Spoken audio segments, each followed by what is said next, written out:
Hey guys, thank you guys for coming in here this Friday with Biggie and Friends in the Morning.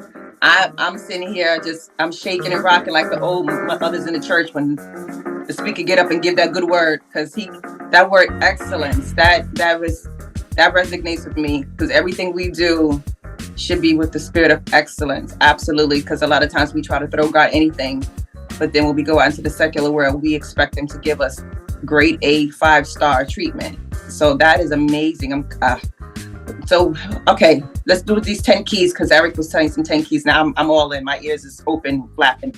What's the 10 keys? Give it to us.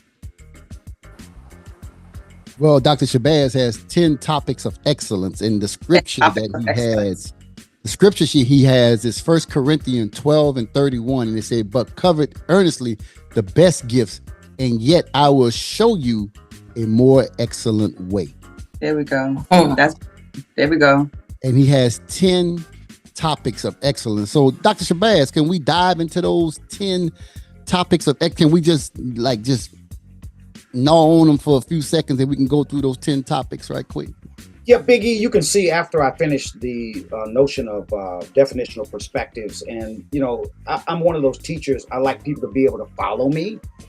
So I provide them a roadmap. So after we provide the definitional perspectives about minister etiquette, protocol, excellence, I start digging into how do you go into the Bible and pull out etiquettes and protocols. And what I do is walk you through how to understand Bible patterns, principles, and precepts. And then I start digging into these very practical, basic, and fundamental protocols. We were speaking at the break about the notion of many who claim they've been called. But I think what a lot of people don't understand is that there is a minister for every ministry. Because you decide that you're going to jump in doesn't mean that that's the place for you. Listen, are you a suburban minister? Are you an urban minister? Are you a rural minister? Are you a missions minister? You can't just claim a calling and jump in there. Can your family deal with being out in the middle of the country and your accessibility to the mall? And because if their life is miserable, you're not going to be very successful in executing ministry.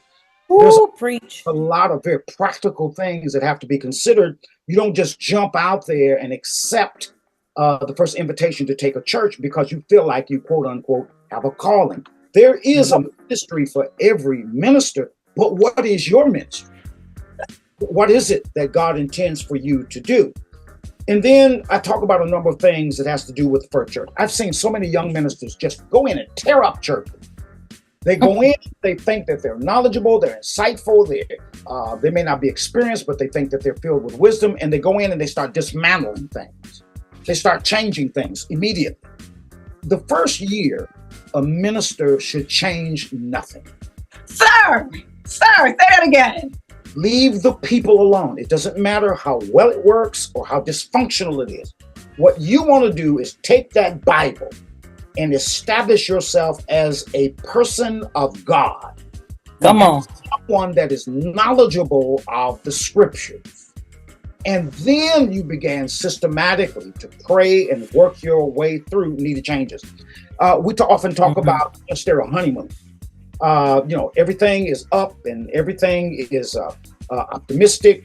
And I talk in my book about what I call the spin down or the spending of favors. And that's when a young man goes in, starts dismantling and changing things. Well, immediately your leadership may go along with it. But every time you change something that they don't like, but they decide to go along with it, you're spending a favor. Sir. And pretty soon you'll get in a meeting and you'll find that all your favors have been spent. And you're not going to ride along anymore with these radical changes and shifts too much, too soon.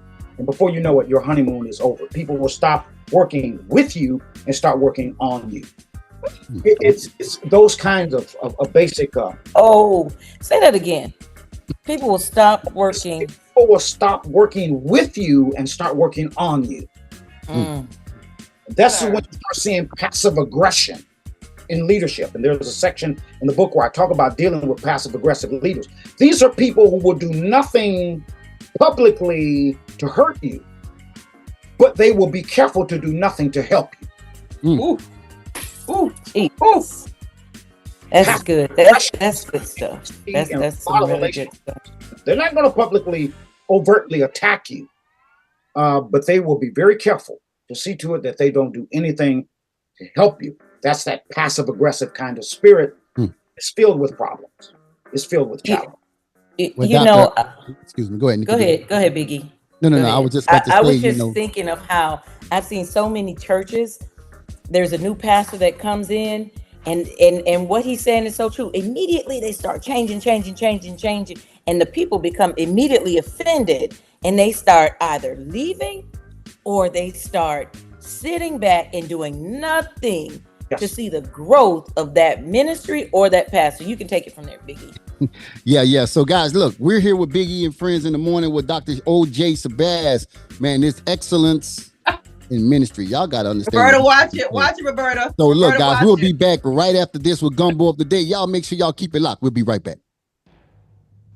Oh, God.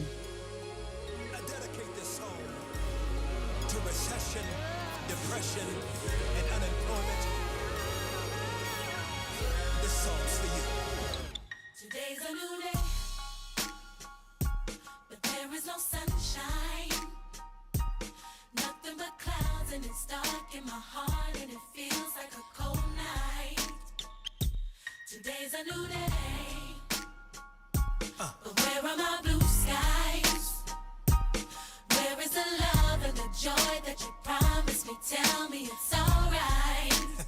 I'll be honest with you. I almost gave up, but a power that I can't explain fell from heaven like a shower now. When I think how much better I'm gonna be when this is over. I smile, even though I hurt, see I smile. I know God is working, so I smile. Even though I've been here for a while. What you do? I smile. Come on and smile. It's so hard to look up when you've been